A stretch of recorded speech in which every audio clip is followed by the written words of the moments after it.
Shri Haraya Namaha. We shall begin today's session soon. Shri Gurubhyo Namaha, Shri Paramagurubhyo Namaha, Shri Adi Gurubhyo Namaha, Shri Muragurubhyo Namaha, Shrimad Ananda Tirtha Bhagavatpadacharya Namaha, Shri Vedavyasaya Namaha, Shri Bharatyai Namaha, Shri Saraswati Namaha, Shri Vayave Namaha, Shri Brahmane Namaha, Shri Mahalakshmi Namaha, Shri Narayanaya Namaha, Shri Haraya Namaha, Moksha Prada Shri Vasudevaya Namaha, Krishnaya Vasudevaya Hare Paramatmane, Pranatakleshanashaya Govindaya Namo Namaha. Hare Rama, Rama Rama, Hare Hare, Hare Krishna, Krishna Krishna, Hare Hare. Narayanam Namaskritya Naram Chaiva Narottamam Devim Saraswatim Vyasam Tato Grantamudirayet. Narayanam Suragrum Jagadekanatham Bhakta Priyam Sakala Loka Namaskritam Cha Traigunya Varchitam Ajamibhumadhyamisham Vande Bhavagnam Amarasura Siddha Vandyam. So continuing yesterday's discussion, we shall discuss more about the works of Vyasadeva today and how he contributed to spreading the knowledge of the Shastras. We shall begin in a couple of minutes soon.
So till now, does anyone have any questions here to be asked? Especially from yesterday's session.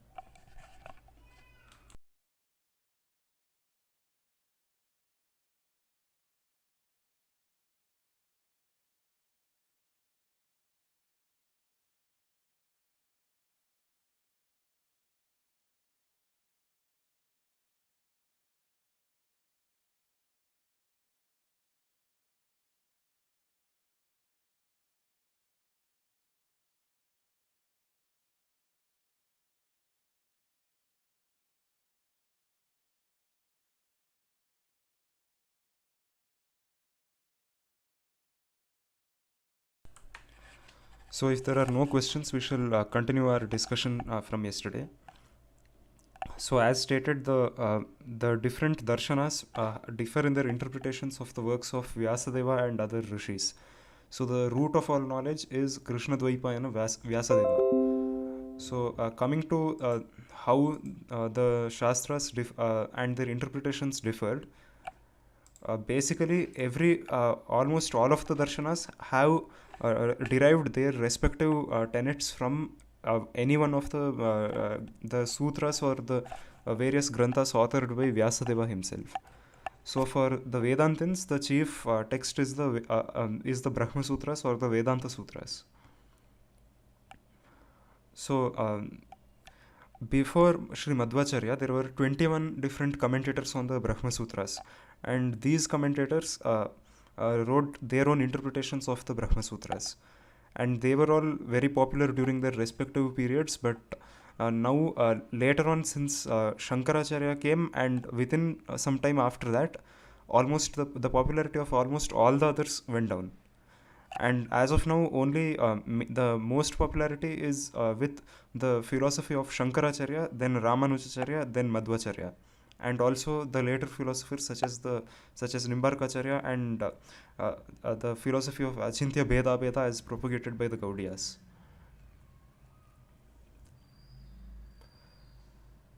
So the root of Vedanta in general is the Vedanta Sutras, and for the Mimamsakas it is the Jaimini Sutras.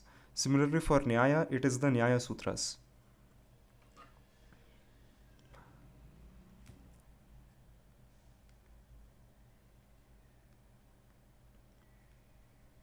So the main basis of the relationship between the tattvas in the philosophy of Tattvavaada is that there are 5 Vedas, which we call as the Panchavedas.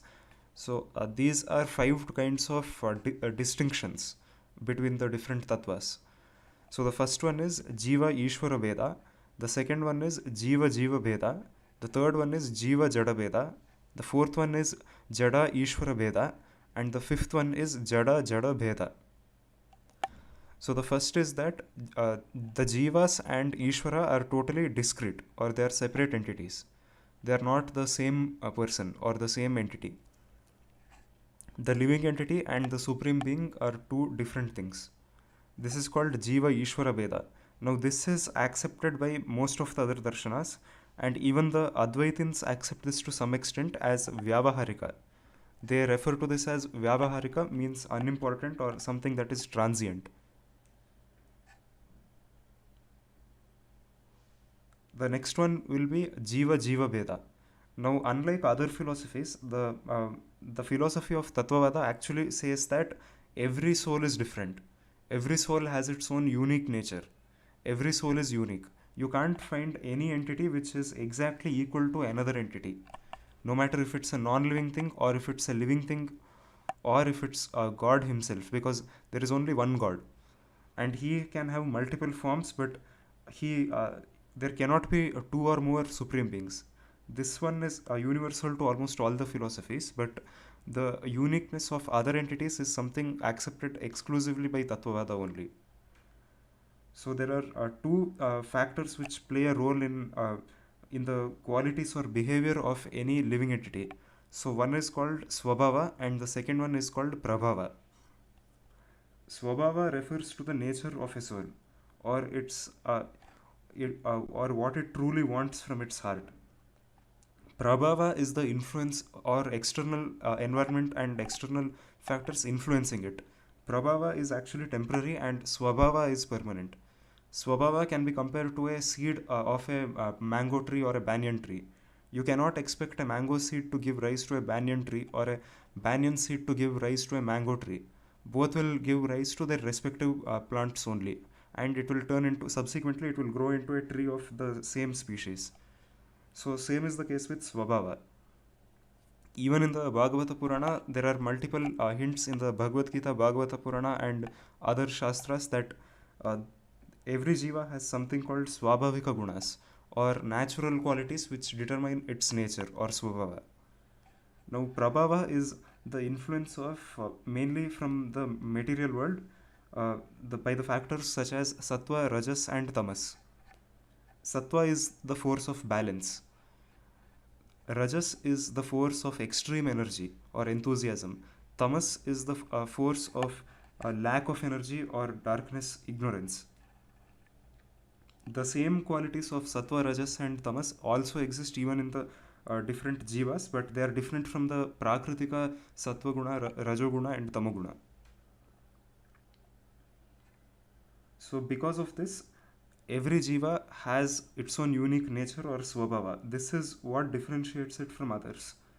So temporarily, due to prabhava, the jiva can be influenced to show a certain behavior or to behave in a certain manner or have certain likings, but this can actually change if it doesn't suit the jiva swabhava. However, swabhava is permanent, and once the jiva realizes after being exposed to all sorts of situations, if the jiva realizes that it truly wants a certain kind of situation or certain qualities, that is mainly due to the swabhava of the jiva. So moving on, the next form of Veda which we have is known as jiva jada Veda. So this is mainly the distinction between the living entities and the material nature or the physical world. So commonly everyone thinks we and the body are one and the same. Or when we say we, I, it refers to the body. Even the Bhagavad Gita discusses this in the beginning.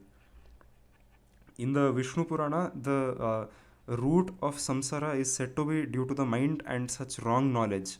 So mainly identifying one's atma or self as the body is where this misinterpretation and ignorance starts. So this is said in the 6th Amsha of the Vishnu Purana in the 7th Adhyaya. Basically, one must understand that they are not the same as the body. In fact, no philosophy of Vedanta accepts this, that the body and the soul are one and the same. The actual self or Atma is the Jivatma, the Jiva or the spirit soul, which is less than the size of an atom. Now, this is where other darshanas actually differ in their understanding, because the Advaitins believe that the Jiva is actually none other than Paramatma himself or Bhagwan himself. So this is where other philosophies differ on this matter. And but nonetheless, almost all acknowledge that there is something called Jiva Jada Bheda. So the physical matter, the Panchabhutas, the different tattvas are all discrete from the Jivatma. The Jivatma and the other, the physical elements also are dependent on Paramatma because they are Asvatantra. But this does not mean that they are one and the same. Because the Jivas are Chetana, they have consciousness, they have prana, they have life. But this is not the case with the physical matter or Jada, as we call it. So Jada is something which is lifeless, and that does not have consciousness or any of the qualities which a living entity has. So any questions still here?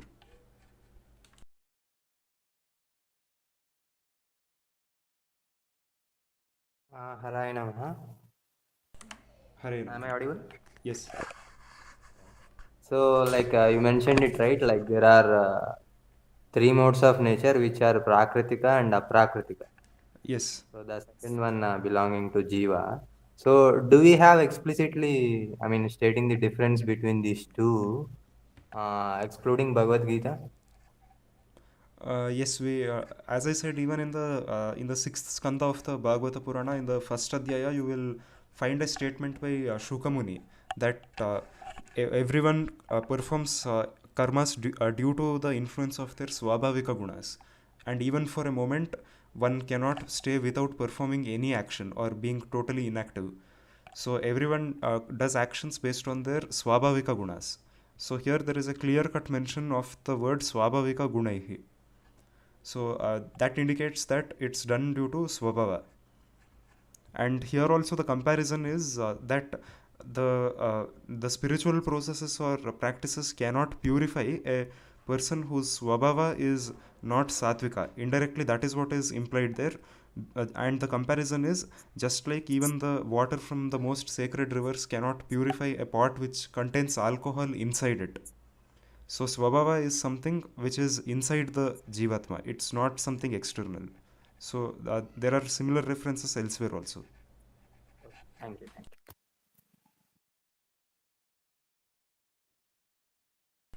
you. Any more questions? Harish Nivasa. We could say Harish Nivasa. Yes, what is it? Yeah. Yeah. We could say that the Swabhava is indifferent from the Jiva itself because it's the will of eternal will of and nature of the Jiva. So it's not Yes, something Swabhava that is one and the same as the Jiva only. so The that is why Jiva, Bhagwan does not change it, right? Because it would be like killing a Jiva. yes, definitely. Swabhava is the Jiva itself. It's non-different from the Jiva. Every quality of the Jiva, like its intelligence, its its mindset and how it what it truly wants. If it's a part of the swabhava of the jiva, it is eternally fixed to the jiva, and it is like the jiva itself, because it's similar to the property of sweetness of sugar. Without sweetness, you can't call it sugar itself. So same is the case here. Got it. Thank you.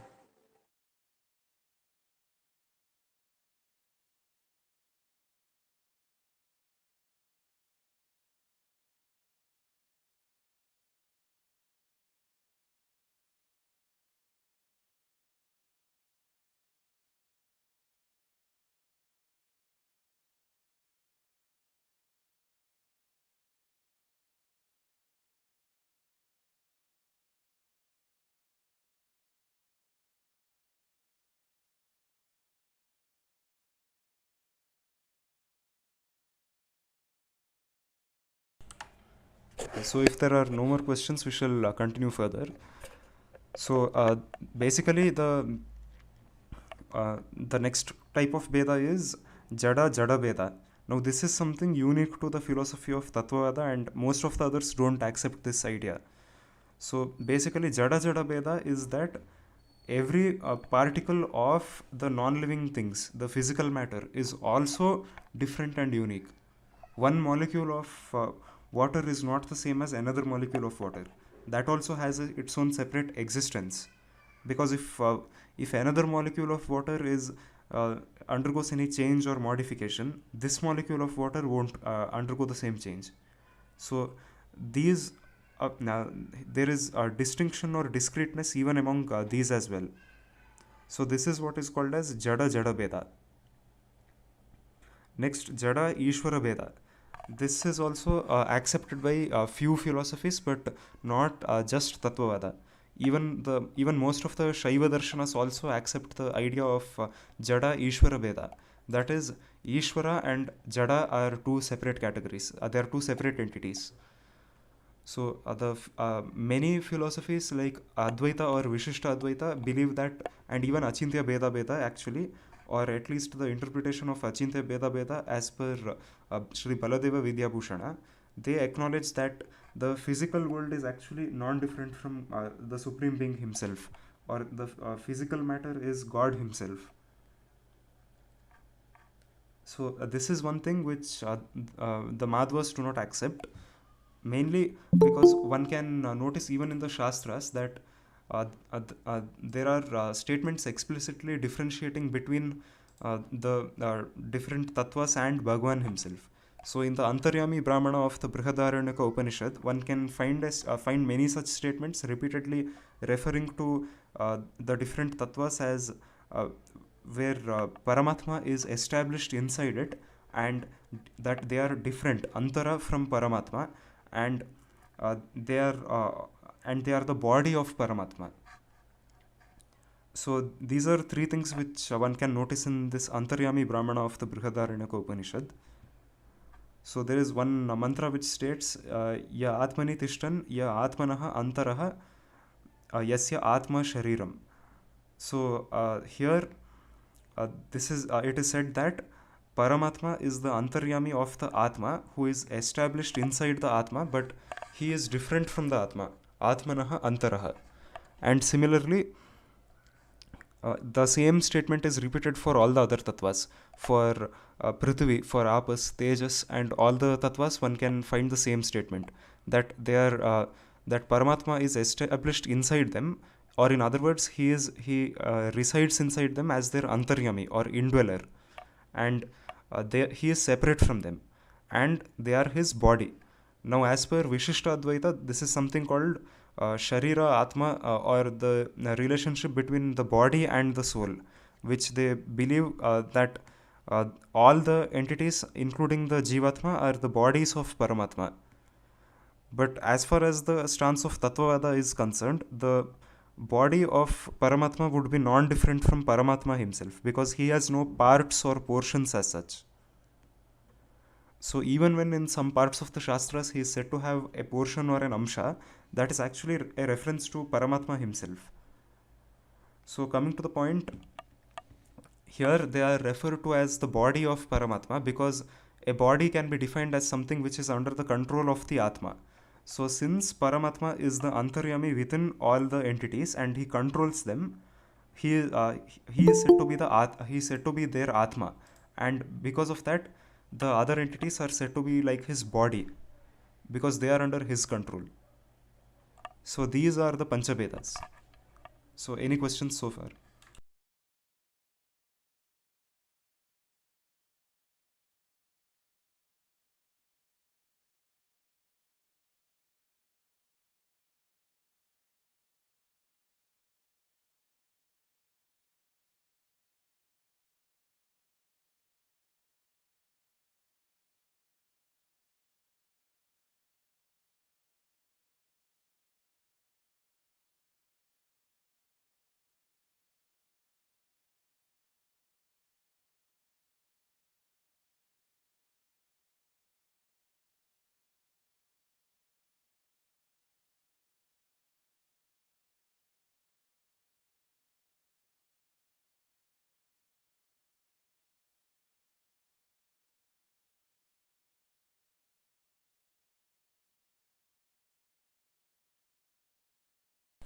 So moving on, all these differences or distinctions and the relationship between the different tattvas and Ishvara are all rooted in the Shastras themselves, especially the Upanishads and the Vedanta Sutras.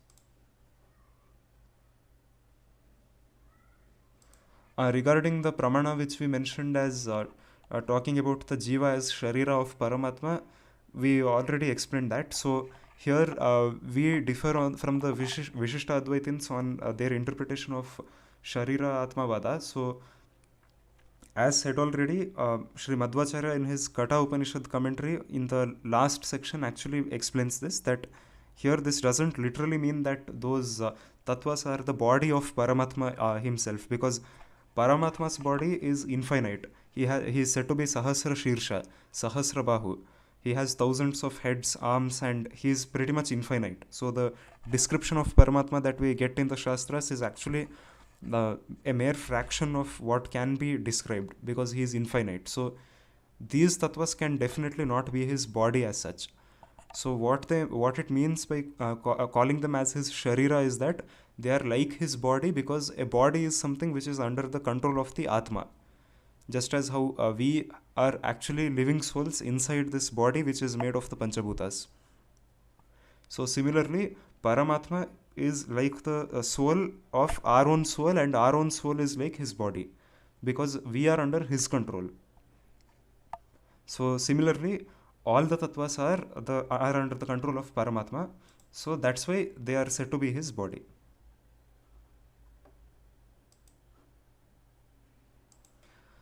So moving on, all these ideas and differences in different philosophies are mainly rooted in the Shastras, especially the Vedanta Sutras and the Upanishads, the Bhagavad Gita. So these three especially were popularized by Shankaracharya. But even before him, the Bhagavad Gita was a widely commented upon Shastra, and because it contained the root of and the summary of Vedanta in general.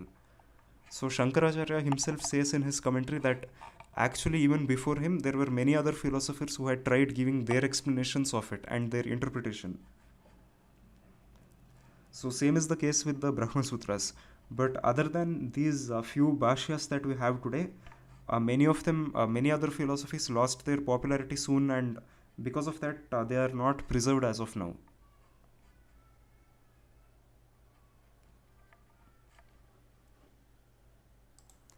So as far as the Shastras are concerned, the Vedas are the root of all knowledge, and the same knowledge is propagated in even the other Shastras. So the Vedas are something which are known as Apaurushaya. Many may not be familiar with this concept, but Apaurushaya literally means not made by a person, or they are authorless. So this may be hard to understand initially for certain people, so that's not an issue. So Apaurushaya literally means that they are authorless, or they simply exist eternally. Not even God wrote them or spoke them. They were never spoken or created at one point of time. Even the rishis who discovered the Veda mantras, just discovered them. They never created them.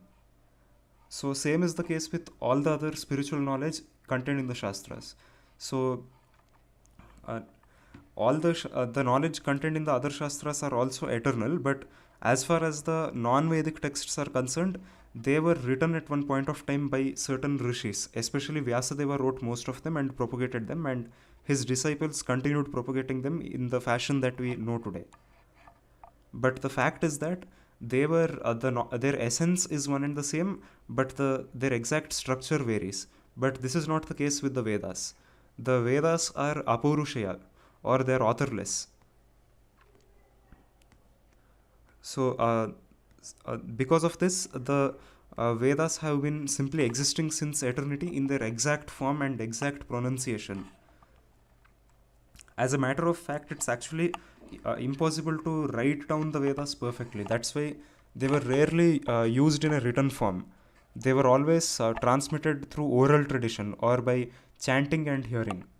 These two methods are actually very important to learn any of the Shastras, because even the Puranas, the Itihasas are while performing Adhyayana of the other Shastras also under a Guru, the main steps are Shravana and chanting, Ucharana. So these two are the main methods through which one can learn, because these two actually activate multiple parts of the brain's frontal cortex. So because of this, it enhances learning and memory.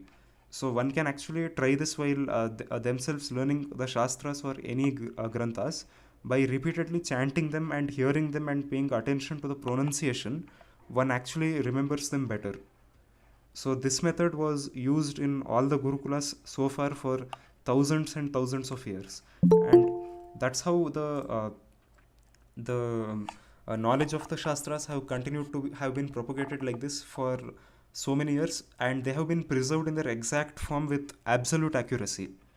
So thousands of mantras of the Veda Samhitas were just memorized like that by most of the Dvijas, and similarly they continued propagating it, and the different gurus who taught the Vedas also continued propagating it the same way to their disciples. Any questions still here?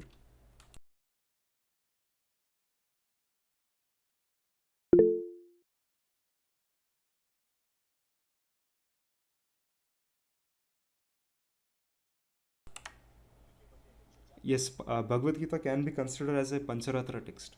In fact, the Mahabharata itself says that the Hari Gita or the Bhagavad Gita is a text which explains the essence of Pancharatra, because the purpose and the objective of Pancharatra is also the same as the Bhagavad Gita, to give knowledge of Paramatma and mainly to help one achieve Bhagavan Vishnu. So it is referred to as by the name Hari Gita, and in the Shanti Parva itself there is one reference which states that Krishna explains the essence of Pancharatra itself in the Hari Gita.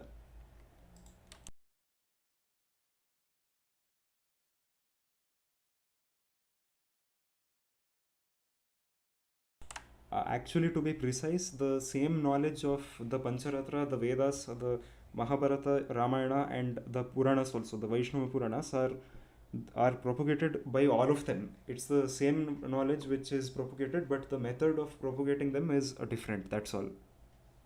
So because of this, there are differences in the Shastras, and the Vedas require adhikara of Dvijatva. So the adhikara of learning the Vedas is given only to Dvijas, because that has to come from one's parents, and that also requires a lot of strict rules, especially Brahmacharya and performing Nitya Sandhya Vandana and many others. So not everyone can follow them, especially the Advijas.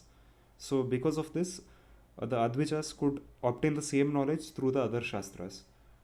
So as far as this is concerned, the objective of the Pancharatra, the Itihasas, Puranas, was to give the same knowledge to the Advijas. And the Pancharatra simply provides the same knowledge in a clear-cut manner. The Vedas are not that explicit when they provide the same knowledge. That's why Shandilya Rishi actually did not obtain proper spiritual enlightenment from the Vedas alone. It's not that the Vedas were defective, but he could not properly comprehend them in the perfect manner. So because of that, he used Pancharatra, and he obtained aparoksha jnana. So same is the case here also.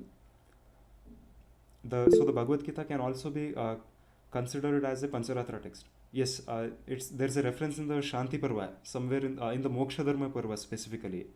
In just before the chapters glorifying the Pancharatra texts, there is one reference which states that the Hari Gita is also a Pancharatra text.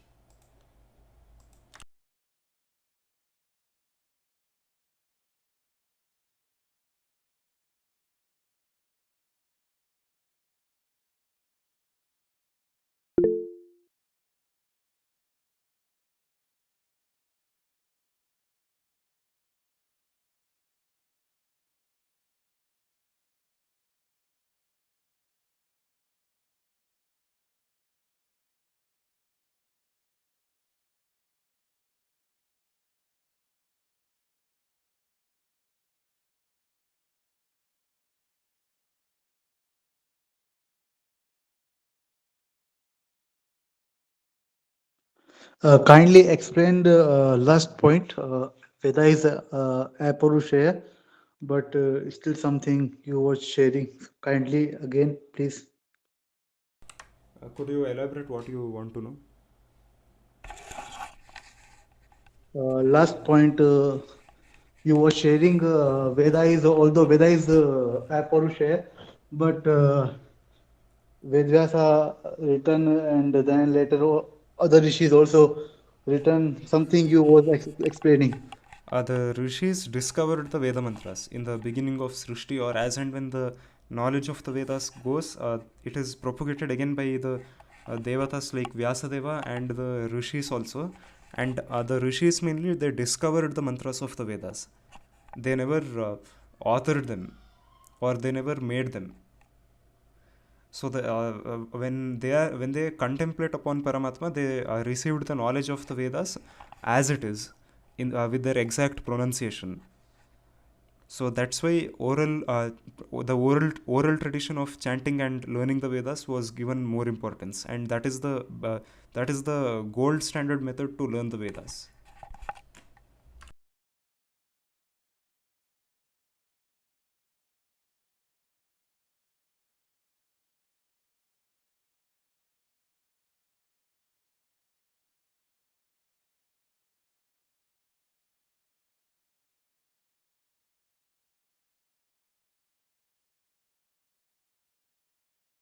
Hare Srinivasa. Hare Srinivasa. Yes, I mean, and many shastras have been interpolated, unfortunately. So, which shastras are free from interpolation completely? Completely are the authentic parts of the Vedas. Mainly the Vedas are totally free from Yeah, interpolations. yeah. I mean, except Shruti, what is free from interpolation? The Bhagavad Gita is free from interpolation. Yes. Mainly those works which have been commented upon by Acharyas are usually free from interpolations. So next would be the Bhagavata Purana and partially the Vishnu Purana also. Though in the Vishnu Purana it is suspected there are some changes, because not all quotations of Acharyas can be found, but most of them can be found nonetheless. Mm. So But the Brahma Vimohan Leela and the Bhagavata Purana is also not authentic, right? yeah, that is also an interpolation only. Yes. So other than the Bhagavata Purana, the Vishnu Purana and partially the Varaha Purana also are almost free from interpolations, because one can assess that by checking if the quotations of different Bhashyakaras of the past, especially before the 14th century, are available or not. Because till the 14th century, one can notice that Madhvacharya, Vedanta Deshika, and many others had specifically mentioned that there were interpolations being on the rise at that time. So that was when many of them started performing interpolations in the Shastras. So at that time also, it was easily known that certain things were interpolations. So many of these Bhashakaras have called them out also. But after that, there were many interpolations, and later on it became harder to detect them. But till then, it was easy to identify them. So anyway, so as a matter of fact, those shastras which have commentaries on them can be considered to be free from interpolations.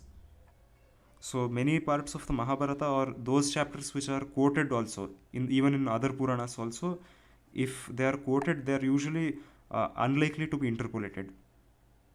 The maximum interpolations are in Puranas like the Bhavishya Purana and the Brahma Vaivarta Purana, and also many parts of the Padma Purana. Because there you will barely find most of the quotations of Bhashyakaras. In the Padma Purana, it is possible to find many of them, but about another 50% of them are also absent, whether they are quoted by Hemadri, Madhvacharya, or anyone else also. Yes, thank you.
So anyone here who has difficulty in comprehending the concept of Apaurushaya or in understanding the structure of the Shastras?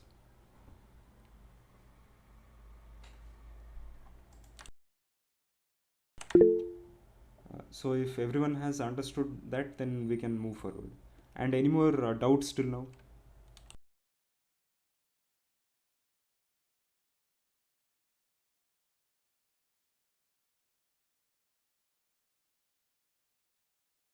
Harish Srinivasa. Hare Srinivasan. Yes. Vedas are eternal, but they're still dependent on Bhagwan, right? Like Prakriti is eternal, but it's still dependent on Yes, Bhagwan. Vedas aren't dependent exactly because they aren't physical entities, though. Because the Vedas are Yes, they are mantras and knowledge. they are knowledge of Paramatma. They are knowledge about Mm. Paramatma. So they are eternal only, and you could say dependent on Him, but they aren't tangible entities exactly. So that's the Yeah, difference. yes, that is obvious. But since everything is Paratantra, then except Paramatma, then that is Vedas are also Paratantra. Yeah, definitely. That can be said. Mhm. So there are some darshanas which do believe that the Vedas are Bhagwan himself, but we differ here on that. And the concept of Apaurushayatva of the Vedas also differs among different darshanas. For example, the certain Shaiva philosophers, they acknowledge that the Vedas are Apaurushaya, but they do not believe that they are eternal or they're Apaurushaya in the exact sense. They believe that they have been created at one point, or uh, they are similar to the Itihasas and Puranas, where the essence of them remains the same, but they are authored at one point by Bhagavan. So similarly, the Nyayikas do not believe in exact Apaurushayatva of the Vedas, but they believe that they have been created at one point by Bhagavan, and they are created again, but their essence remains the same.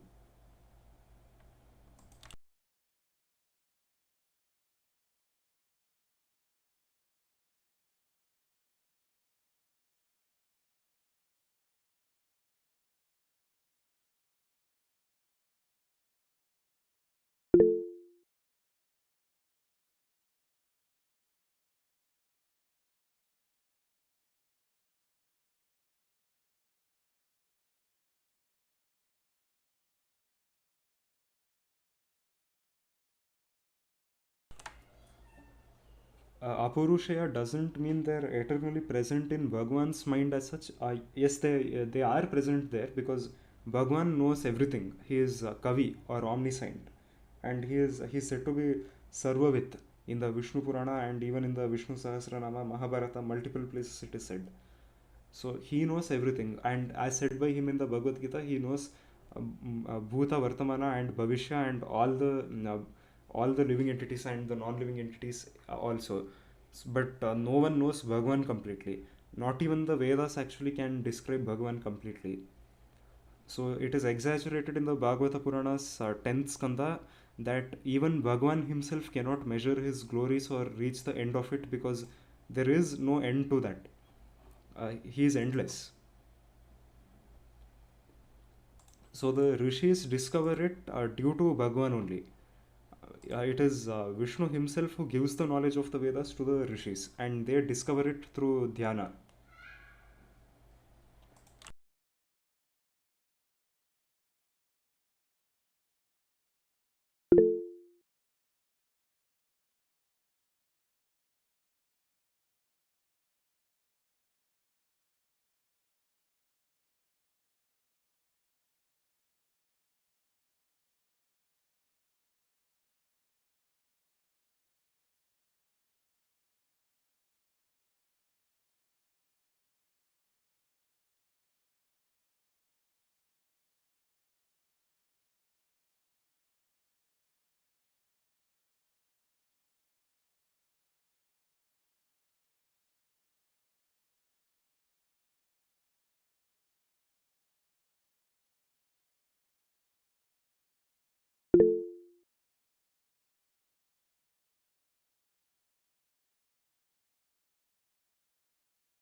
The Mahabharata is an itihasa. It is a part of the Smriti. It's not Shruti.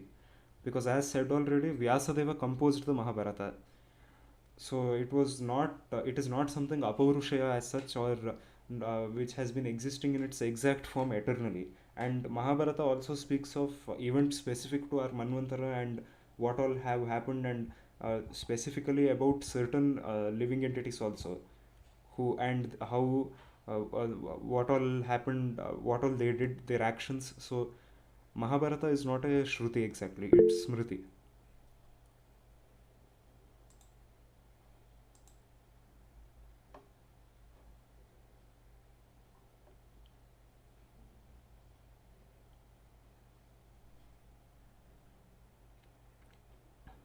Yes, Bhagwan is indifferent from all his qualities.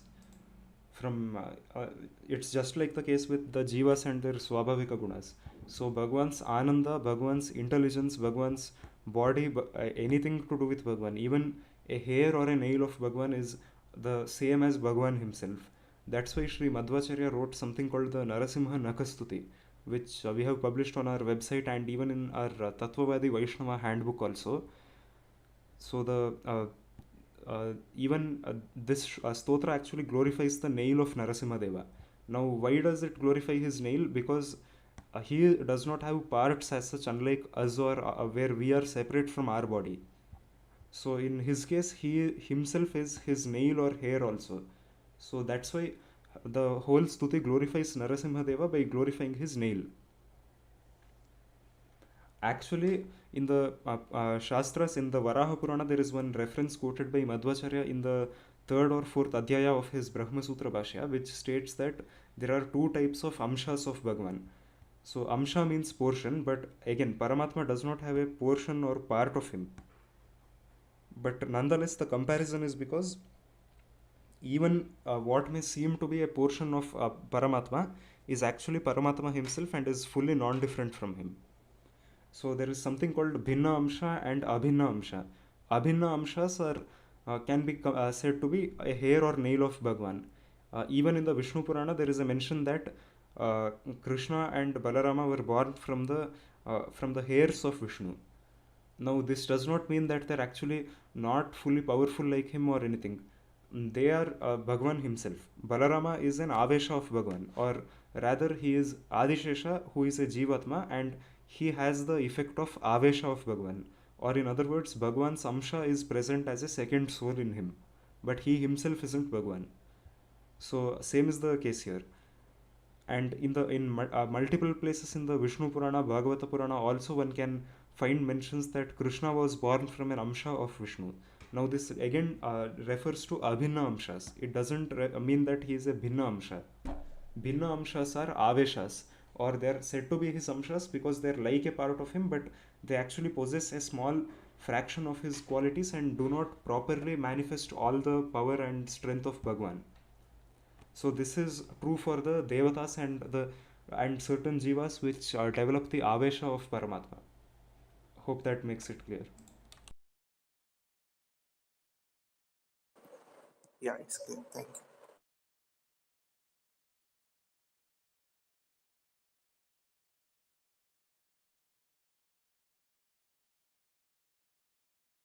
Harishini says Avesha like possession because it sounds very much like possession. Yes, it is like that only. There is even a possibility of something known as Asura Avesha which can happen to when an Asura temporarily gains certain power and obtains the ability to take control over another jiva, even Devatas sometimes. Is that what happened to Parikshit Maharaj when he? That wasn't exactly Asura Avesha. I don't think it is. I remember, as far as I remember, it was not a case of Asura Avesha exactly. But yeah, many times when the Devatas exhibit certain wrong qualities, that is a case of Asura Avesha only. So if Because the he gave permission to Kali to reside in gold, and that is what led it is said, right? what exactly? Parikshit Maharaj gave the permission to Kali Yuga to live in gold, reside in gold. Yeah, That was not done and out of Asura Avesha. no. Then after that, did he Kali gain control over Parikshit Maharaj? Uh, Not really. Kali didn't overpower Parikshita actually, because Parikshita was an Aparuksha Jnani, so he directly had Bhagwan's Anugraha. So because of that, he wasn't under the control of Kali. He didn't develop the Avesha of Kali, but yeah, there were instances where certain people did develop Kali's Avesha. For example, Hmm. Dhritarashtra had it very much. From the time Duryodhana was born till his death, Dhritarashtra very much had the Avesha of Kali, which blinded him with ignorance. And similarly, Yudhishthira also developed it at one point of time, especially when he went for gambling and lost everything which he had, and he also made his wife and brothers slaves of the Kauravas. So that all of Hmm. that happened under the influence of Kali's Avesha only. Yeah. But then how did that the snake incident occur with Parikshit Maharaj if he's a Parikshit? That is that was due to temporary uh, defects of his, and that wasn't entirely a proper fault as such, because even that rishi also said that it was wrong for his son to curse Parikshita. So that can be considered as done due to ajnana maybe, but that is not completely asura avesha. That's not a case of asura avesha as such, because asura avesha is somewhat more severe. Hmm. But how can Aparokshanyani have Adnyan even to some extent? Sometimes it does happen even to the devatas themselves, because depending on their position in the taratamya or the hierarchy, there will be there will be certain defects exhibited every now and then. Even if you read the Mahabharata Tatparya Nirnaya of Sri Madhvacharya, you can see that there is an elaborate mention of why that happens, because so that because of that, that is one quality which differentiates different beings and makes them superior or inferior to other beings who are like them. So even among the Satvika Jivas, there is a huge hierarchy with the Manushas, the Satvika Manushas coming at the very bottom. So that is because even after being Aparoksha Jnanis, they will be we human beings will be prone to certain defects, and the Devatas slightly lesser, the Gandharvas slightly lesser, than the next Devatas slightly lesser, and subsequently it decreases. But except prana and brahma, not everyone is free from absolute ignorance completely. So even in the case of Shiva and others also, there have been cases of asura avesha happening. In the Chandogya Upanishad, actually, one can find this incident where the devatas were meditating on Paramatma using other devatas as the as their instrument to meditate upon him, to meditate upon Paramatma as the antaryami of those devatas. So when they started with devatas like Indra, Surya, and others, once again the asuras started possessing that devata and they ruined their dhyana. That continued even till Shiva and others, but finally when the devatas started using Pranadeva as their instrument to meditate upon Paramatma as Udgita, at that time the asuras could not possess Pranadeva because Pranadeva is absolutely free from asura avesha. So at that time the comparison is that the asuras were all destroyed like mud thrown at a huge boulder. So other than Pranadeva, not everyone is free from Asura Avesha. So and also even without Asura Avesha also in between there will be slight qualities of ignorance or other negative qualities exhibited by even the Devatas. For example, during Krishna's Avatara only one can notice how there were times when his own family members who were Devatas also disagreed with him or rebuked him.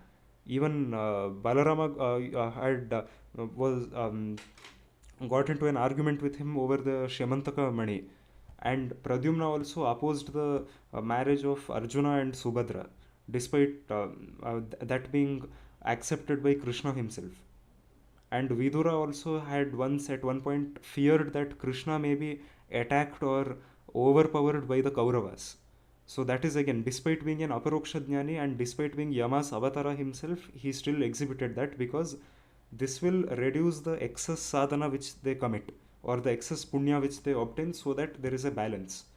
Because if anyone commits slightly excess punya than what they are fit to achieve or what they deserve, they cannot obtain anything from that, because that is they cannot go to the extent of performing the sadhana of the jiva above them in the hierarchy.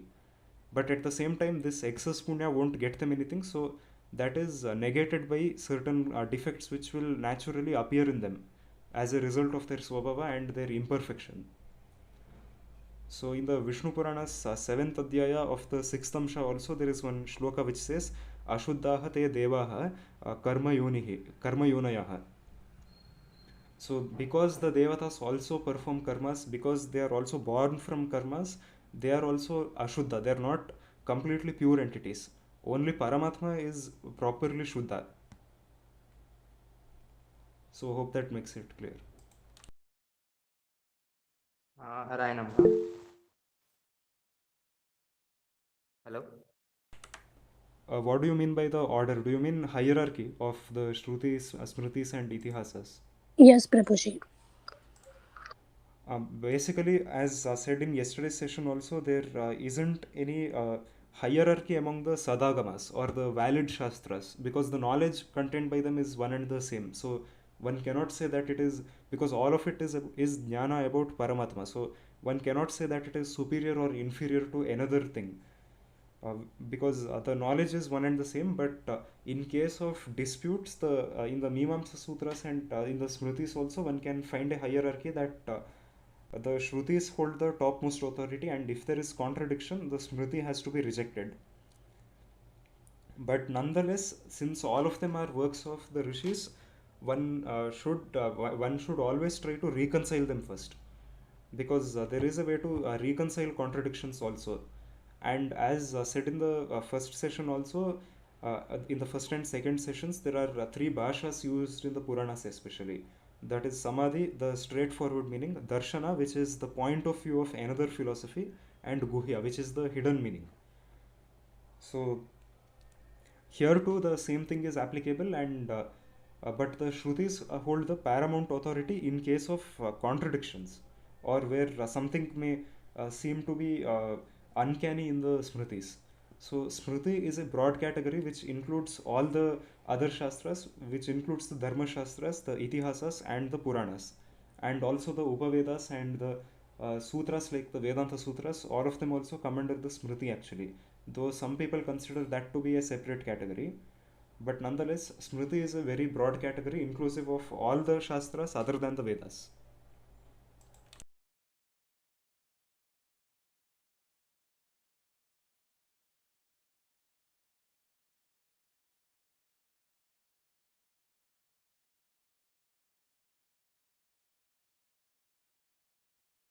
Harai Namah. Hare Namaha. So, continuing the previous question, so like you said, Vedas are Apaurushaya, and yesterday we have seen that there are Puran and references to Itihasa and Purana in the Apaurushaya Granthas. So, like, how do we see Apaurushaya Grantha mentioning a Paurushaya Grantha? So, That is is it because the Itihasas and Puranas are also eternal, but they are not Apaurushaya, means their contents exactly are not eternal and they are not in the same structure. Basically, the existence of those Shastras called the Itihasas and Puranas are all eternal only. so They like in the every Manvantara, every Kalpa, and every Srishti also, even when a new Brahma appears, from the breath of Paramatma himself, the Puranas, Itihasas, the Vedangas, all of them will manifest, and their knowledge will be again propagated like this, because again there are the Shudras and the common human women are not eligible generally to learn the Vedas. So uh, uh, once again, because of that, those Shastras will exist. They will continue to exist, but the contents of the Itihasas and Puranas, for example, Ramayana and Mahabharata specifically being the Itihasas in our Manvantara as of now, or the Puranas specifically by these current names and the same contents, exact shlokas being in them, these are not eternal. These are not fixed for every Manvantara or every Kalpa or every lifespan of every Brahma. So these will change. But this is not the case with the Vedas because their contents are absolutely one and the same. Itihasas and Puranas are not absolutely one and the same, so their names are mentioned. I mean, the names of the categories are mentioned as Itihasas, Puranas, Vedangas, and all of them. They are mentioned in the Vedas, but the names of those texts aren't mentioned. so it is natural, right? Like Apaurushaya Grantha referring to Paurushaya Grantha. Yes, again, the Itihasas and Puranas as such aren't properly Paurushaya. They are Okay. those categories of Shastras always exist, as I said. The Okay. Vedangas, the Okay. Itihasas, Puranas, Dharma Shastras, all of them, they exist eternally. Those categories of Shastras, but the exact texts by in those categories, they are not eternal. They are Paurushaya and created at one point of time. So, and the ignorance on the part, I mean, on the part of Devatas, like besides Asuravesha, so is it Swabhava or Prabhava? It is Swabhava only. Ignorance. Yes, slightly. That is actually mild, and it is almost nothing compared to what we can call ignorance. But yeah, sometimes they do exhibit it So because does it that is a part of their swabhava because they are imperfect beings. Same so is the does it case with contain? human beings. I mean, does it continue in Moksha Avastha also? Yes, somewhat, but in after obtaining moksha, there isn't the influence of any negative qualities as such there. So there, it won't be It is exhibited by any Prabhava, right? jiva, including the human beings also. Hence it's Prabhava, right? Yes. So it So is not Prabhava. it's due to the swabhava. The prabhava causes the swabhava is responsible for the certain reaction which they exhibit to a certain prabhava, precisely. Okay. So, due So to the swabhava of those beings, they react differently to different prabhavas. That is what precisely this means. But once they attain moksha, there will be no more influence of different situations like this with negative qualities. So, everyone will be almost perfect, but the amount of ananda which they have or experience will vary. So, the devatas in their increasing order in the hierarchy will have more and more ananda or happiness. So the highest will be with the Bhagwan himself, obviously. Second highest will be Lakshmi Devi, and the subsequent will be Brahma and Prana. So it is Basically, while obtaining moksha, only Brahma attains moksha because Pranadeva will become the next Brahma, perform Srishti and then attain moksha. So every Ruju does that only, and similarly with other Devatas also. For example, the present Shiva will become Shesha, then after obtaining the position of Shesha, subsequently, the Shesha will obtain the position of Garuda, and Garuda, after completing his tenure, will attain moksha. So they will have lesser Ananda than Brahma or Saraswati. Then Indra will have lesser Ananda than Garuda. So same is the case here also. so like it would be correct in saying they are Apurna rather than saying Agnana in their Swarupa. I mean Yes, ignorance in they are Apurna. That is not definitely true Agnana. for all the entities other than Paramatma, as said in one shloka quoted by Srimad Acharya in his Brahma Sutra Bhashya also. But more than ignorance, after obtaining Aparoksha Jnana also, they sometimes end up partially or temporarily exhibiting ignorance Yeah, but because that is they are not in not Moksha perfect. Avastha. That's why. Okay, but in Moksha Avastha it is not exhibited. Yeah, in Vaikuntha at Paramapadam, it is not exhibited. Okay, okay. Yeah. Okay. Thank you. Hello. Yes.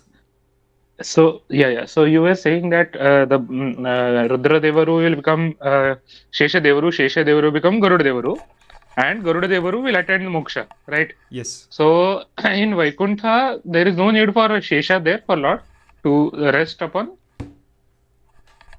No, Shesha will serve Bhagwan there also.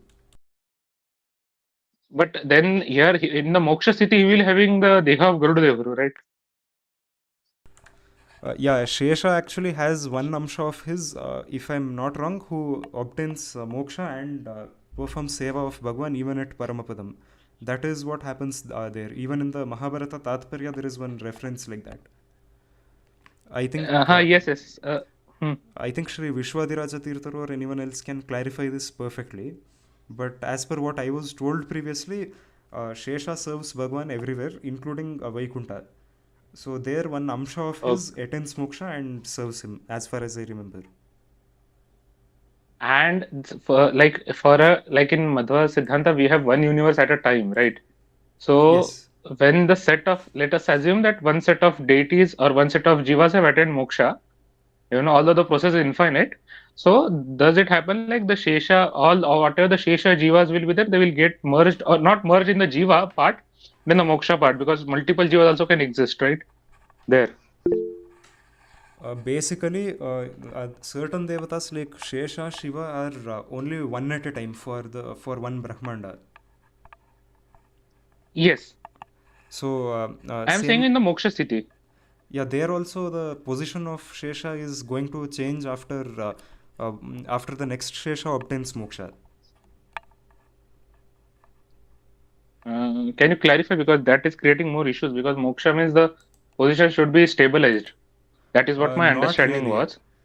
In Vaikuntha also it is not 100% fixed, especially the position of all the devatas, because though there will be multiple devatas who obtain moksha, uh, there actually in the beginning when the devatas initially enter Vaikuntha after Mahapralaya also, for some time they will be performing sadhana there as well till they obtain the opportunity to be with Bhagwan. Okay. Okay. Regarding the query about after Shiva becomes Shesha, then who becomes Shiva? Is there a category of jivas like Ruju for Shivas too? Yes, there is a category of devatas who are eligible to become the Abhimani of Manas Tattva, which is the devatas like Shiva, Brahma, and Shesha, Garuda, and Shiva are a separate category just below Brahmadeva. So they are. They also have specific jivas who can achieve that category. So not all jivas can obtain that position of the devatas. So similarly, same is the case with all other entities. A human being cannot become a Gandharva unless that person is a Manushya Gandharva. Even a Satvika human being, if he or she is not a Manushya Gandharva, they cannot become a Manushya Gandharva no matter what sadhana they perform, because they won't have the capacity to perform that sadhana. Then coming to the other devatas also, it's the same case. The Nagas and then the higher devatas in Swargaloka, Surya, Chandra, all of them, only those devatas those jivas who have the capacity to, or the svabhava of achieving that position, can only do it.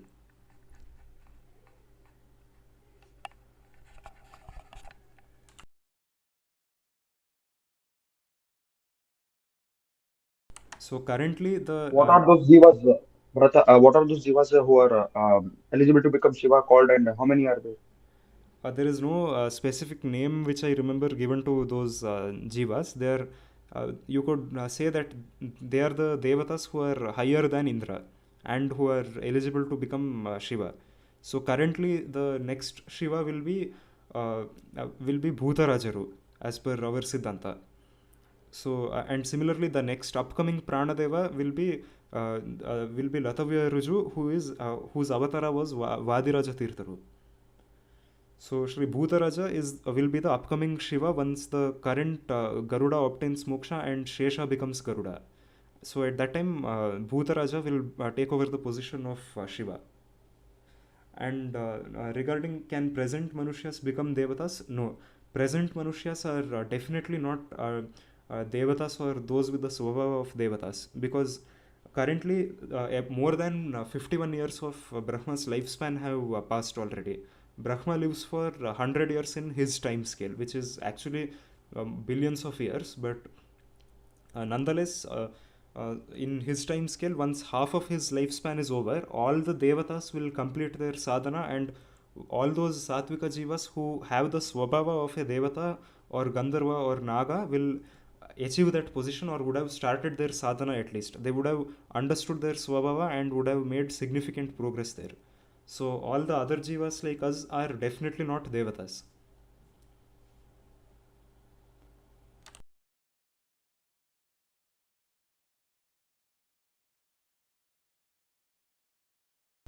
Also, by the time the entire lifespan of Brahmadeva is over and Mahapralaya occurs, at that time there will be at the time when Mahapralaya occurs, all the Satvika Jivas would have finished their sadhana and attained moksha, including the Manushya Jivas. And the Rajasika Jivas would continue to remain in samsara. And the Tamasika Jivas would have attained Andantamas, or the eternal form of Naraka as per Madhva philosophy. So this will be discussed elaborately in the subsequent sessions. Kindly explain what is moksha. Moksha is specifically freedom from samsara. Mukti literally means mukti or moksha literally means freedom. So it refers to freedom from moksha, and that can be achieved by aparoksha jnana.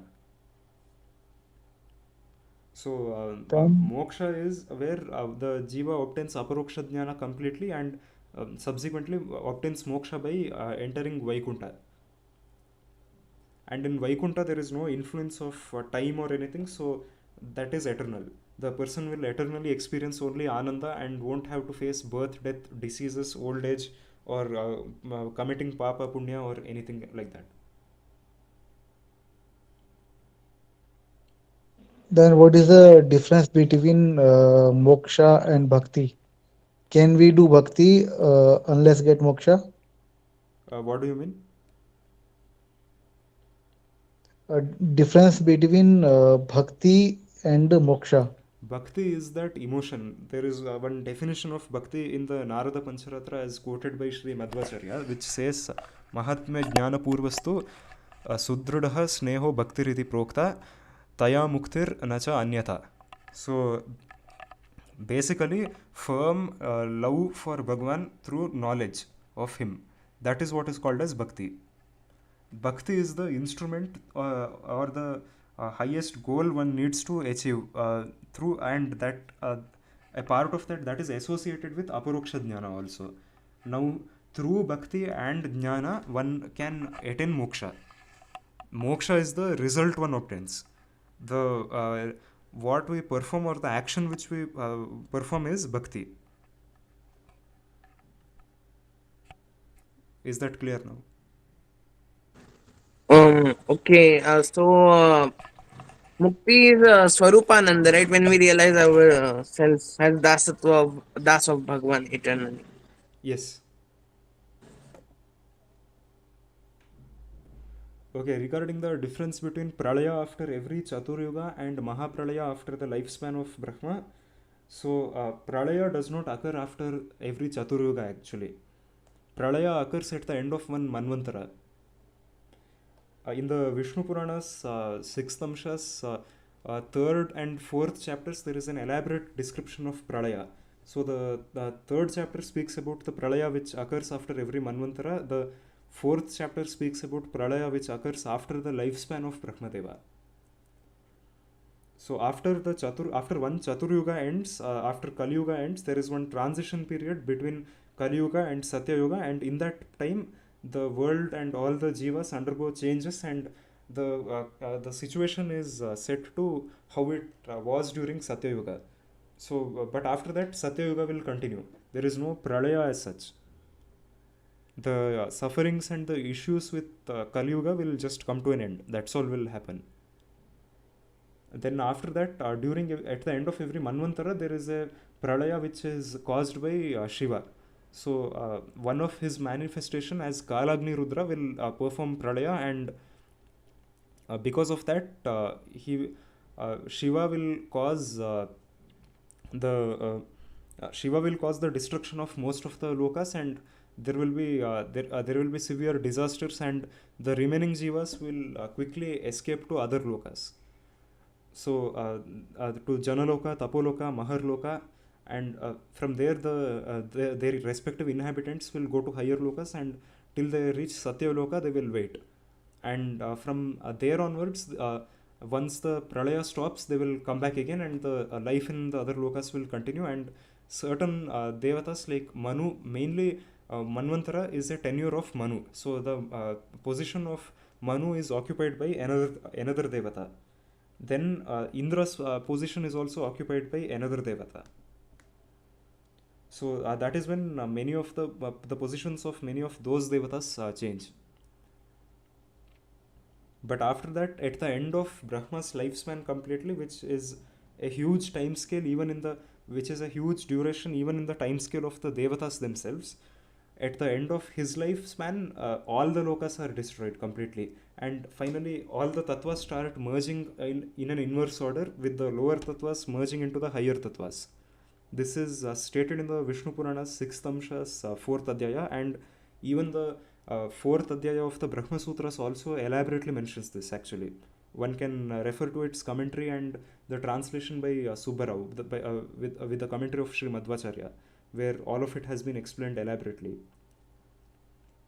So there is an elaborate description of it even in the Vishnu Purana also. So at that time all the devatas undergo death, and finally Brahmadeva himself also perishes.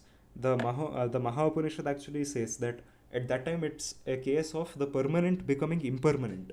So what was once assumed to be permanent, or we feel that it is permanent, the devatas feel is permanent, all of those also finally are seen to be transient. They are not permanent, and all of them they are destroyed, and collectively the universe remains empty in darkness. Then again, once again, Shri Vishnu resides in waters after Pralaya as Paravasudeva, and after that once again the new Srishti is done by him, and subsequently as and when he starts it, a new Brahmadeva appears from a lotus on his navel. So that's how the process continues. Kalpa usually means a day of Brahmadeva, or it can also refer to the entire lifespan of Brahmadeva also. It depends on the context. Actually, the Vishnu Purana's first Amsha and also the last Amsha have an elaborate description of the different units of time, and there Kalpa is also defined in both ways. Kalpa, but usually Kalpa means 1 day of Brahma. So in 1 day of Brahma, when Brahma is awake, or precisely 12 hours of Brahma, or 15 muhurtas, which make 1 day. 1 day is divided into 30 muhurtas. For even in the time scale of human beings and others, So for Brahmadeva, half a day of Brahmadeva is considered the time when all the lokas are awake and functional. All the jivas are doing what they do, and when Brahmadeva sleeps during his night, at that time all the lokas are inactive, but they're not completely destroyed or anything during his night.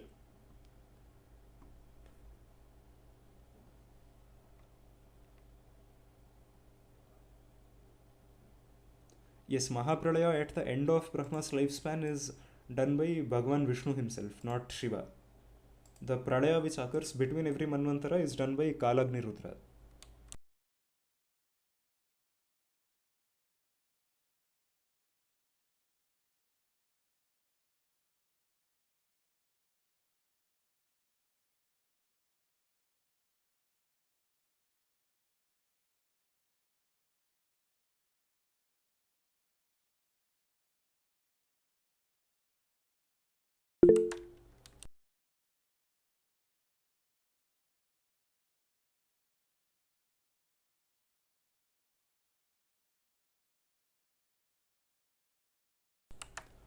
Okay, so here's a good question which I was expecting, and yeah, this is common when initially understanding the concepts of philosophy. So, if all the Sattvika Jivas attain moksha after the lifespan of Brahma, in the next Brahma's life, won't there be any Sattvika Jivas? So, actually, there are infinite Jivas. There are infinite Jivas, and not all of them will come into samsara at one point of time. For example, all of them right now, there are infinite other Jivas which are unmanifest and which are in an inactive state. So once in the next lifespan of the Brahma, in the lifespan of the next Brahma Deva, another set of those jivas in a huge quantity will again come into samsara, and there they will be again. They can be divided into three categories: satvika, rajasika, and tamasika. So in their case, again there will be many such jivas like that, and those satvika jivas will attain moksha at the end of that Brahma's lifespan again. Then the tamasika jivas will attain anantamas at the end of that Brahma's lifespan, and the rajasika jivas will continue to remain in samsara, and they will also they will also accompany the next Brahmadeva and again come back to samsara. They will never attain moksha, those jivas who are rajasika. So it doesn't mean that all the sattvika jivas in the universe will attain moksha at one point, or all the tamasika jivas will attain moksha immediately at one point. There are infinite jivas and they are unmanifest. So every time during the process of srishti, sthiti, and laya, there will be jivas coming here and there, and among them the satvika ones will attain moksha in the end, and the tamasika ones will attain antantamas. But the rajasika ones won't attain either, and they will continue to stay there.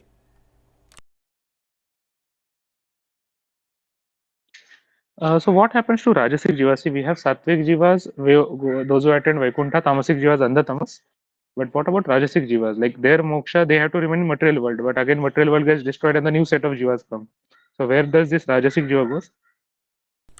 They remain in samsara, and they again come back to samsara when the next Brahma also appears.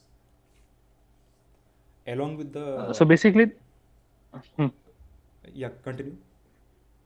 So basically, they will come. They will come again and again. They will attend Sharira. They will do their papa punya. They will get punya. They will rise. They will fall again. That kind of thing will happen. Yes, that is exactly what happens to them, because by nature, Rajaguna is, or Rajas is where they are extremely materialistic people. So these Rajasika Jivas are also like that. They are extremely materialistic by their swabhava, and they really don't enjoy spirituality, or they're not extreme othernis also, unlike the Tamasikas. So because of that, they are fit to go neither to Vaikuntha nor to Andantamas. So because of Okay, so that, their mukti is mixed. Means they will get happiness also because of punya and dukkha because of their papa karmas. yes, that is actually the definition And of Rajoguna. In the Bhagavad Gita also, we okay, can see that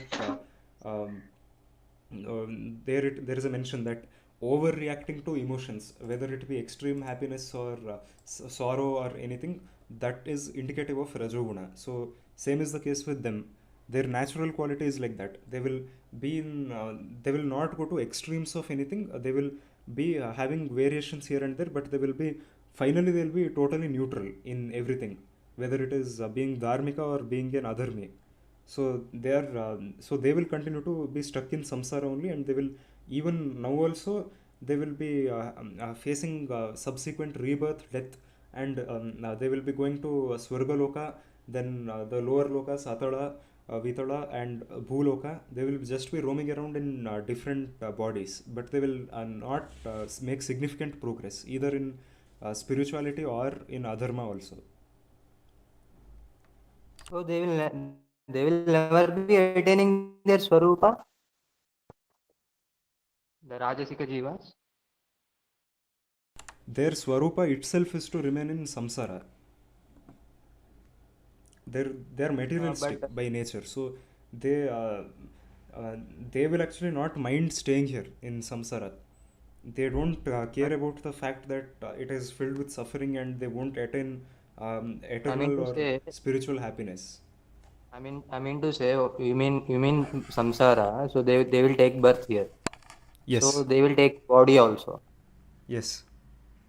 So which is not their swarupa. No, their swarupa itself is to be in the material world. Like, I mean, in Bhagavata it is defined mukti itva anyada rupa, right? That is referring to the satvika jivas. The rajasika jivas are not like that. They do not desire mukti at all. Uh, if one observes them, their natural quality is to just be ignorant of spirituality or use anything for their own selfish benefits. They will never really want to practice bhakti or anything. They just want to enjoy as much as possible for themselves with a selfish mindset. So their true nature is just to enjoy in the material world. They don't want moksha, and they won't become extreme adharmis, or their objective won't be to give sorrow to others. Their objective will be to selfishly attain happiness. So they won't go to antantamas either. So, like, continuing the yesterday's, question regarding yesterday's session, like how Bhagavata is special in revealing Bhagavan's leelas or qualities exclusively. So, like, we find the same leelas which we find in Bhagavatam, in Vishnu Purana and Harivamsha also. So, like, how does that make Bhagavata unique from Tattvavaada's perspective? Basically, it's again, as said previously also, the knowledge contained in all the shastras is one and the same, but the way it is described, the way Bhagwan's qualities are described, is what differs. So that is what makes the difference here, and uh, that's why uh, so in case of the Bhagavata Purana, there is a slight difference in the way it is narrated, or the contents of the Bhagavata Purana. So of course there are repetitions also here and there from other Puranas, but certain changes are there, and the conclusions or the interpretation of that is what has slight variations. So that is what makes the difference, and as said by Sri Vishwadiraja Tirtharu also yesterday, there are infinite ways to describe Bhagwan. So these are just demonstrations of the same, that how it can vary, but it doesn't mean that actually the different shastras can propagate or explain these things properly, because they also only narrate a fraction of his qualities, and Bhagwan is infinite. So there's no possibility of anyone being able to explain it, nor anyone being able to understand it. So, like, if I am not wrong, we consider Mahabharata to be the highest scripture. I mean, not in the terms of pramana and these things, but I don't know in what sense we consider Mahabharata as the highest scripture, if I am not wrong. Again, as said already, those are usually arthavadas. Such statements are arthavadas. They are not literally true that there is one scripture which is the best or anything, but if we have to rely on one scripture, we could rely on Mahabharata or we could rely on Bhagavata Purana, because their objective is to provide the complete knowledge. So the Mahabharata contains the essence of all the Vedas and the Puranas, and that's why it is said to be the best. So that is why it is exaggerated that when Vyasadeva weighed the Mahabharata and compared its weight to the weight of the Vedas, the Vedangas, the 18 Puranas, and all the Dharma Shastras, the Mahabharata was heavier. Now, this doesn't mean Mahabharata is greater than the Vedas or anything like that, or there is a hierarchy, as said previously. It's just that the Mahabharata describes Bhagwan and gives all the knowledge which is required. So it also has the knowledge of achieving the Purusharthas. So Isn't isn't the it Mahabharata true? greatest in its content? Not really. The content, again, as said already, it's the same knowledge which one can obtain through the Vedas and other Shastras also. The Vedas, Pancharatra, Puranas. But the So way the contents are explained, that is what varies. isn't it true that Mahabharata explains about Bhagavan? I mean, more explicitly than the Vedas Yes, that in is terms of true, qualities. because that is how we comprehend it. It's difficult for us to immediately comprehend the Vedas. As said yesterday also, that without a guru or without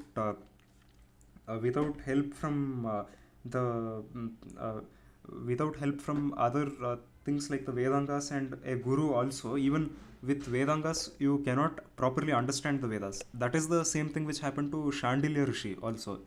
So he also wanted to attain Aparoksha Jnana from the Vedas but couldn't do it. Now this doesn't mean uh, uh, this doesn't mean that the Vedas are flawed, or they have some quality which or some defect. It is our defect. It is our lack of complete intellectual capacity, unlike the Devatas and others, which is why we find it slightly difficult to understand them. That's why, as said yesterday also, the Vedas can be compared to three mountains whose peaks cannot be seen, but the soil which we get from them, a small, a minuscule fraction of the Vedas, that is what we need. And that is what human beings get also, the knowledge of the Vedas. So, same is the case here also. So it doesn't mean that there is a hierarchy among the Shastras as such, but the way the Shastras give different explanations, that is what differs. Same is the case with the Bhagavata Purana. As said by Vyasadeva when he compiled it, that he did not feel it was satisfactory compiling all the other Shastras and Puranas. It doesn't mean that the Mahabharata or Vishnu Purana or others had defects. It is just that to give another type of explanation for Bhagwan's qualities, the Bhagavata Purana was written in this manner with slight differences. But the essence and the knowledge which we derive from all the Shastras is one and the same only. So that's why we should collectively interpret them. And that's why the Anushasana Parva of the Mahabharata says, Alodya Sarva Shastrani Vicharya cha Punaha Punaha Idam Ekam Sunishpannam Dhyayo Narayanaha Sada. After churning all the Shastras, the final conclusion which we obtain is meditate on Narayana. So does that make it clear? Yeah, makes it clear. Okay. So coming to the other queries here, so Matsya Avatara takes place only at the end of a Manvantara. Yes, usually Matsya appeared at the end of the previous Manvantara,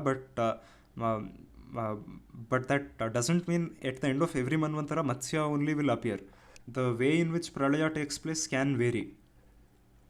That will have variations, and Bhagwan does not specifically take one particular avatara at the end of a Manvantara as such. Or same is the case even with our Manvantara, where we have Ramayana and Mahabharata as the Itihasas. It doesn't mean in other Manvantaras also those two will be the Shastras in the category of Itihasas. So same is the case here. Okay, coming to the next query, Smartas are saying Pancharatra is inauthentic. They are saying the meaning of name Pancharatra in scriptures is different from Pancharatra Agama of Vaishnavas. There is no basis to say that, because if one reads the Moksha Dharma Parva of the Mahabharata, if one forget about Moksha Dharma Parva of the Mahabharata, which was quoted by Yamunacharya, Ramanujacharya, Madhvacharya, even if one sees Shankaracharya's own Brahma Sutra Bhashya, where he explains about Pancharatra, he clearly specifies that the people in opposition whom he is opposing are the Bhagavatas, and they are those who believe that Vishnu is the supreme being. Vishnu has 4 vyuhas. He mentions the same thing. So here Pancharatra refers to Vaishnava philosophy only in the Shastras, and there is absolutely no basis to say that it refers to anything else. Even in the Mahabharata, it talks about his 4 vyuhas, and the Puranas also say the same thing, that Pancharatra refers to the philosophy propagated by Narayana. Pancharatrasya Kritsnasya Vaktatu Narayanaha Swayam. The narrator of the complete Pancharatra is Narayana himself, and that is spoken about after narrating other philosophies like Sankhya, Yoga, and Pashupata, Shaivism, which was narrated by Pashupati, that is Shiva. So same is the case with this also, and Yamunacharya, Ramanujacharya, Madhvacharya have also quoted those references. So there is absolutely no basis to say that Pancharatra is inauthentic, because the name Pancharatra in the Shastras is not the Vaishnava philosophy. Pancharatra very much refers to Vaishnavism only, nothing else. So because of that, the Mahabharata and other Shastras are also clear that those who use the knowledge of Pancharatra will obtain moksha and attain Vasudeva. That is the same thing which is specified, and Sankarshana is worshipped through the rituals of the Pancharatra by Brahmanas, Kshatriyas, Vaishyas, and Shudras. This shloka was quoted by Ramanujacharya as well. Hope that makes it clear.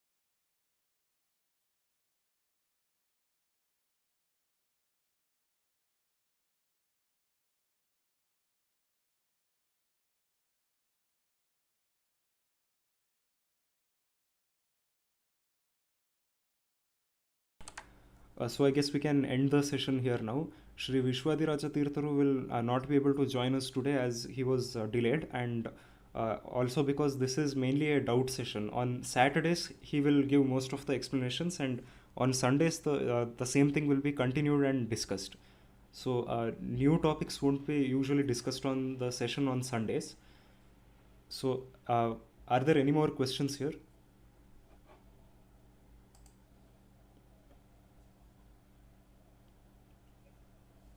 There is something unrelated, Bharata, but I have this question: is are there infinite Brahmandas? Brahmandas referring to universes. This is one thing which was discussed in our Telegram group also recently.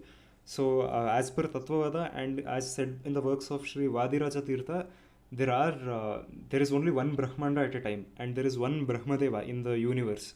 Now, what Brahmanda means and whether it means universe is actually something disputed, because if you see this current session is already being streamed on YouTube. One can see it there.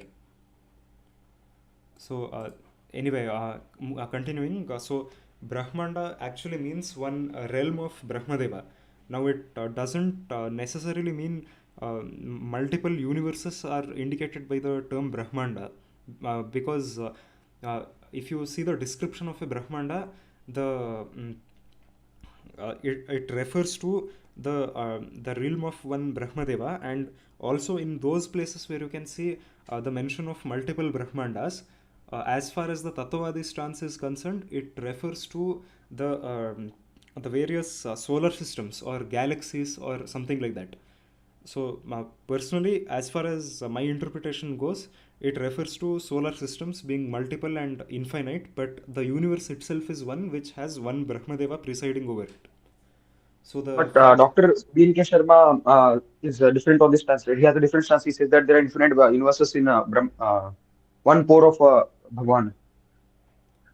Yeah, that is one description which comes in the Shastras, but the meaning of Brahmanda can vary there actually. Because if you see, it is said that one Brahmanda has, wherever you see the mention of infinite Brahmandas, one can see that one Brahmanda has one sun, one Surya, one Chandra, and a certain set of lokas.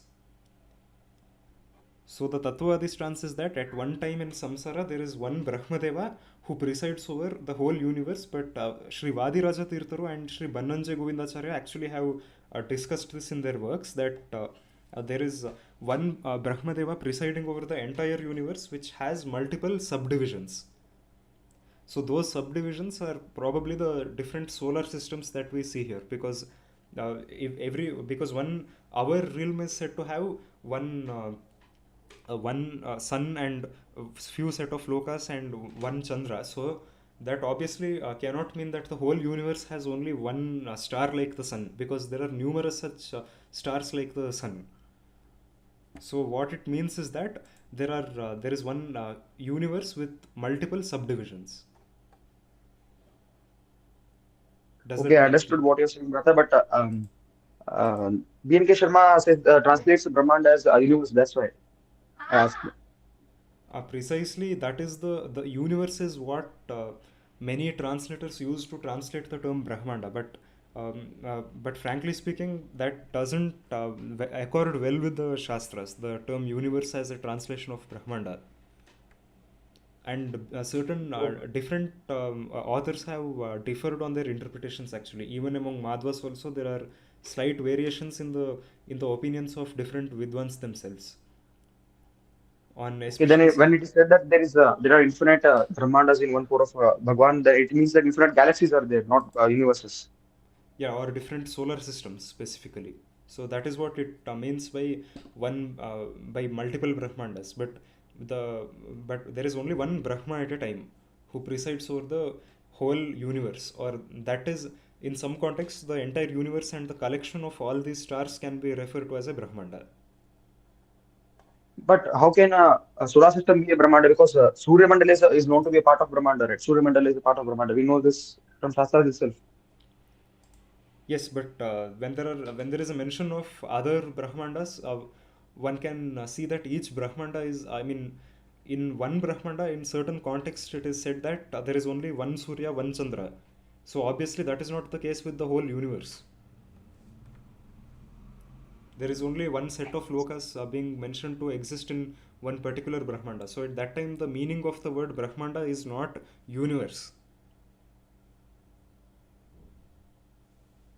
It can even mean some parallel universe or multiverse, right?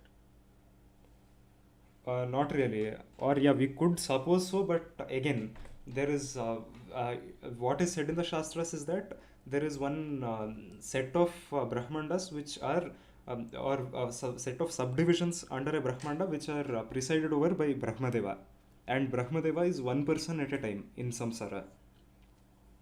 Also, this cannot refer to multiple universes or parallel universes as such, because the issue is that, again, as I said, one Brahmanda is described as having one set of lokas, the specific lokas which we know: Bhuvarloka, Bhuloka, Swargaloka, Tapoloka, Janaloka, Patala, Vitala, Sutala. So, and there are one set of Devatas, there is one Surya, one Chandra. So that is not the case with the whole universe or even our entire galaxy only, because there are numerous such stars like the sun, and there are many such planets. Okay, brother, I'm understanding. But there is even a distance specified, right, about the radius of some lokas, like the distance specified in Shastras, and Adirajaru even quotes them and describes them in his Bhogalavarnanam.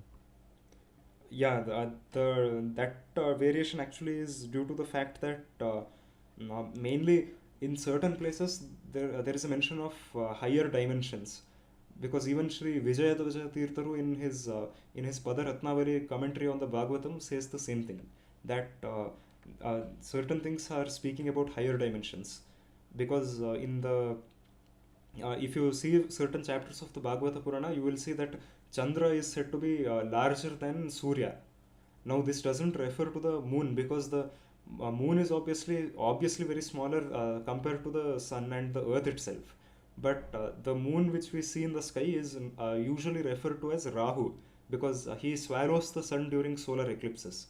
So certain things in the Shastras, they speak about higher dimensions and not the lokas which we know of. And actually the true interpretation of certain such confusing statements have not been deciphered accurately as of now. So even Vidwans are also discussing them, and few like Bannanja Govindacharyaru had actually written articles on certain things like these, though we do not have access to it right now, so cannot share his exact views on this matter. Harish Srinivas brother, what is there any implication given that it's speaking of higher dimensions? Yes, because obviously one can see that many such descriptions, or the even if you take the case of the Dvipas mentioned in the Shastras, and if you see the again as I said, the dimensions of the sun and the moon, Surya and Chandra. Chandra is said to be larger than Surya. Now this cannot obviously refer to the moon which we see, or it cannot refer to any other planet also, because in our solar system the largest celestial body is Surya himself. So same is the case here. So it's obvious that it speaks about higher dimensions only, and even Vijayadvaja Tirtharu and few other non-Madhva commentators have also hinted the same thing, that certain parts of the Shastras like this speak about higher dimensions and not the visible planets and the celestial bodies that we see. Are there Brother, higher dimensions existing? Is there any implication given in Shastra? Yes, these are indirect hints which are given. Even Except certain, those, is there mention of higher dimensions? what do you mean? Except like the fact that it contradicts the what we see, any other reference of higher dimensions is there in Shastra or not? I'm asking that. As far as I've seen, there are other than these, there are no explicit mentions like that, but these make it obvious that they are higher dimensions only, because they talk about the lokas and the realms which we can see, but also they mention other things which are not known to us, or which are not directly visible or inferable to us. Thank you, Bhata. Rata, Surya Deva, Chandra Deva, these devatas are abhimanis of Surya and Chandra, right? They are not the planets themselves or the celestial bodies themselves. Yes, they are those devatas which preside over those celestial bodies. Okay, thank you. Same is the case with all the other tattvas and their abhimani devatas. For example, when Shiva is said to be abhimani of Manas tattva, it doesn't mean that everyone's mind itself is Shiva. It means that the controller of their mind is Shiva. Same is the case with the Panchabhutas also.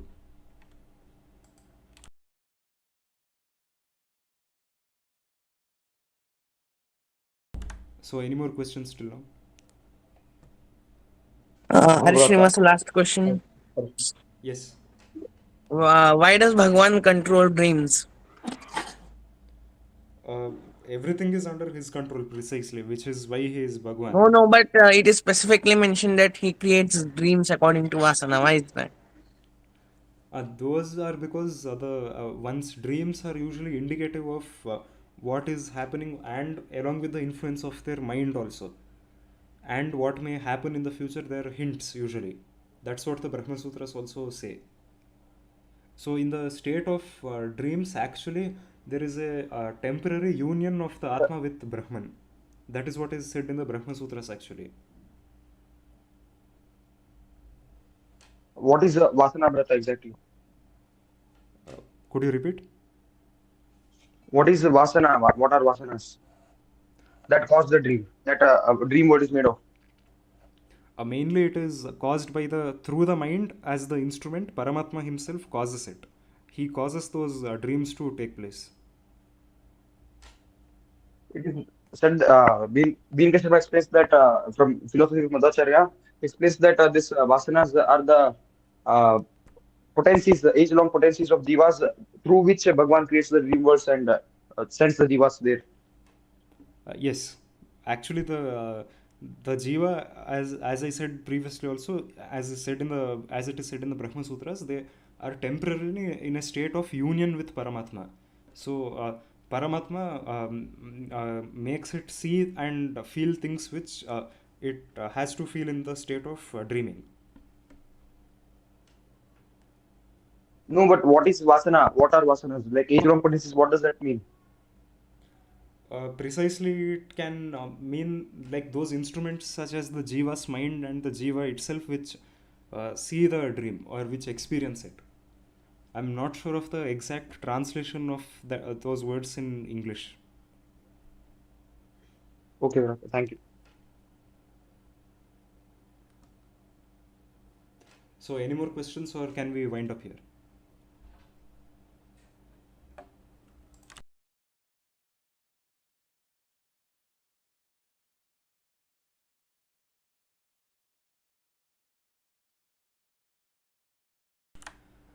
So if there are no more questions, we can wind up here, and the next session shall probably be next week, and we may make a change in the timing since for now the current timings, especially on Saturday evenings, it may be postponed by to 8 p.m.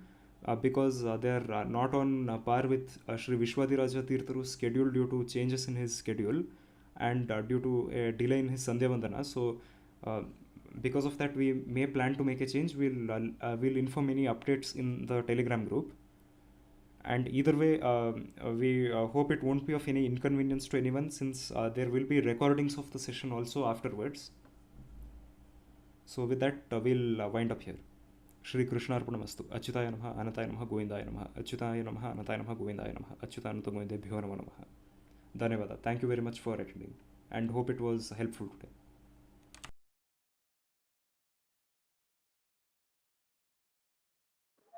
Thank you.